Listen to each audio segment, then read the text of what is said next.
Is it cold in here? Or is it just me? So at this point, shouldn't basically every establishing shot of Los Angeles just not have a year anymore? Shouldn't it just say most of the time or any random summer? Okay, hold on a second here. Why does the graffiti from 2032 look like the graffiti from 1992? Apparently art just froze in this world. But if the earthquake didn't happen until 2010, then why wouldn't the art reflect when the art was paused? You're still addicted to the 20th century. High from its harshness, buzzed by its brutality. Oh, smokes! I mean, is there anything in this office which doesn't violate Contraband Ordinance 22? So Alfredo pops the serious question here. Is anything in her office illegal? Only you, Alfredo Garcia. And the way that she blows this question up, I have to assume the answer is yes. Huxley just has a bunch of illegal stuff in her office, and everyone's just cool with it. So out of all the contraband ordinance breaking things on Lenina Huxley's wall, I'm going to have to single out the Red Hot Chili Peppers album. The idea that that album would be allowed to be on her wall, especially in a police station, seems absurd to me based on the teachings of Cocteau. The other question I have is, so does she just keep that poster on the wall as an artifact, or is at some point in time she actually listens to the album? Because if she's listening to the album, you know, just in the very first song, within like 40 seconds, that swearing thing is going off the wall, right? Or does media not count and you physically have to say the swears? I wonder. That never happened in this movie, and I really want to know if that's a thing. So have you ever just stopped the film to look at this? My favorite charges in order on the list are the tax evasion, followed by the jury rigging. Did he rig the jury to get off on the tax fraud? And then did the jury rigging not work? So like he went to the juror's house and like beat him up? And they still wouldn't rule in his favor? Okay, so they didn't rule in his favor, and he obviously had to kill that guy, and then, you know, his wife saw, so he had to kill her too. So that's the two murder ones. And then on Christmas Day, you know, gotta rob somebody because, you know, you can't get toys because convicts can't get jobs. You know, and then the Cosby situation, but damn. If we follow the arrest record all the way up the list, we go to the very top one. And guess what it is, everybody? A drug charge. It all started with drugs. So don't do drugs or you're going to turn into Simon Phoenix. Fine display. While all the other extras in the background kind of just stare off and not do much, I really like what the guy on the left side of the screen is doing. He's really working that prop.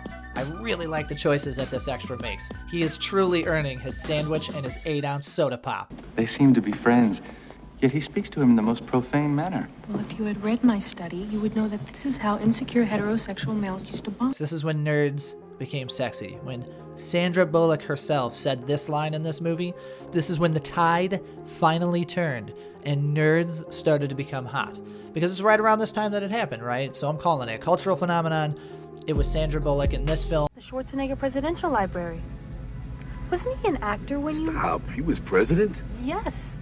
Even though he was not born in this country, his popularity at the time caused the 61st Amendment, which states that anyone... I don't want to know. Okay, the reference to the 61st Amendment here is probably the most egregious time violation in the flick. To think that by 2032 we'd have 61 amendments, unless of course some tragedy happened and Cocteau and his allies used it to consolidate power and pass like 30 plus amendments, which would absolutely be insane and could never happen. This would also implicate President Schwarzenegger in some pretty evil stuff too. I haven't really talked about it much, but, you know, when you zoom out of this city, what is going on in the rest of America?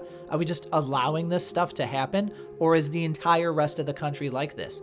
Okay, so the Taco Bell stuff in this movie is what? What it's most known for, right? One of the most memorable things about this movie is the only restaurant in the future is Taco Bell. Well, you know, that's fantastic, and Taco Bell went out of their way to launch this new logo alongside this movie with this corporate synergy. I'm sure it was fantastic for them. But in Europe, they don't got Taco Bell. So these poor people have to put up with this Pizza Hut dub. It almost completely destroys the movie. It's openly dubbed over their mouth without trying to hide it at all. And then the actual line change from, Lord, I could go from a burrito to... I mean, hey, I like a big fat piece of pizza, but come on. Come on. I mean, you can barely understand what Slice is anyway. So after the chaos at the Taco Bell, we get back to Lenina Huxley's house. And we're treated to this wonderful frame job here of her offering herself to him talking about this well-known connection between sex and violence, while a well-known sex pervert, Jack Kennedy, is just sitting in the background smirking with a big white rocket in front of him. This is just fantastic use of the frame here. I am sure John Ford is just spinning in his grave staring at this wonderful work of art. Well, we do move our way into the actual sex scene in the movie, which I will quickly point out is a great way the movie actually subverts the genre of the film by them, not actually having sex. But why does she think he would be down for this, right? He's never been introduced to the idea of this. To him, sex is like, the old school way of banging. Boney, the wild mambo, the hunka chunka. Basically, the only reason that this happens is because she handed him a towel and it gave him the cue. You are going to have some sort of physical reaction to what we're going to do, and you need this towel to clean up. He looks down at it. He's a little confused, but, a towel is a good way of knowing, Girl walks into the room, chucks a towel on you. She's not wearing much. Wearing what Sandy's wearing in this movie, it's probably a pretty good chance that you're going to get laid. So this thing happens where Sly is the recipient of essentially a butt dial, although she could have used her front butt. Either way, this lady is totally naked. Not a minute ago.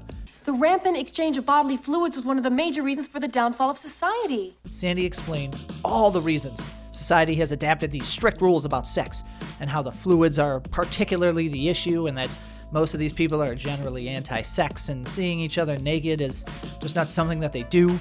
They dress like head to toe and with almost no skin showing whatsoever. So seriously, how the hell am I supposed to believe that this lady was anywhere near her video phone making this kind of call, hopping out of the shower like that? Look, I might be in the minority here, but I think Denis Leary kind of sucks in this movie. I mean, at least in this role. Now, I can see the appeal, and this movie has a lot of things that appeal to the time, but Leary doesn't really add anything to the dystopian feel. It doesn't really come off as a leader here. He goes on about rubbing grease all over his dick or whatever, but he isn't really talking about how he's going to get these people out of the mess that they're in. He's just lucky that Spartan got to him before Phoenix did, or he'd be dead. You're the guy outside Pizza Hut. You can take this job and you can shovel it. Okay, it's a funny gag, but again, I refuse to believe that someone like Huxley would not know these things by heart. In just a few minutes, she's going to have a fight scene where she beats the hell out of everybody, and Sly's going to ask her, Anyway, where the hell did you learn to kick like that? Jackie Chan movies? So if she's watched this stuff enough to memorize the karate fighting moves, how the hell does she not know take this job and shove it, or kick and not lick its ass? I refuse to believe these things. Okay, so what's going on with Sly's hands here? It's not like the Superman hands, like giving your stomach up in some kind of giant leap. It's kind of half-assed. He goes kind of a little T-Rex arm there. It's obvious he's jumping into a pad and not trying to survive what's happening in the moment because it's a movie and it's a stunt that he's performing. But man, I could watch that scene over and over again. I'm gonna make you do that 5 times, but holy shit, this jump looks funny. What we do? I'm gonna tell you what you're gonna do. Why don't you get a little dirty? You will like clean. And somewhere in the middle, I don't know, you'll figure it out. Oh, okay, Sly. Oh, sure. Okay, Sly. So we're just gonna leave this guy in control here. This guy's truly the Demolition Man. He came here to the future and he demolished it. Is it cold in here, or is it just me?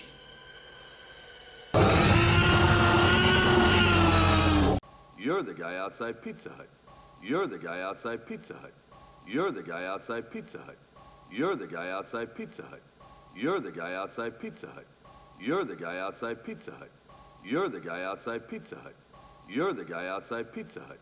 You're the guy outside Pizza Hut. You're the guy outside Pizza Hut. You're the guy outside Pizza Hut. You're the guy outside Pizza Hut. You're the guy outside Pizza Hut.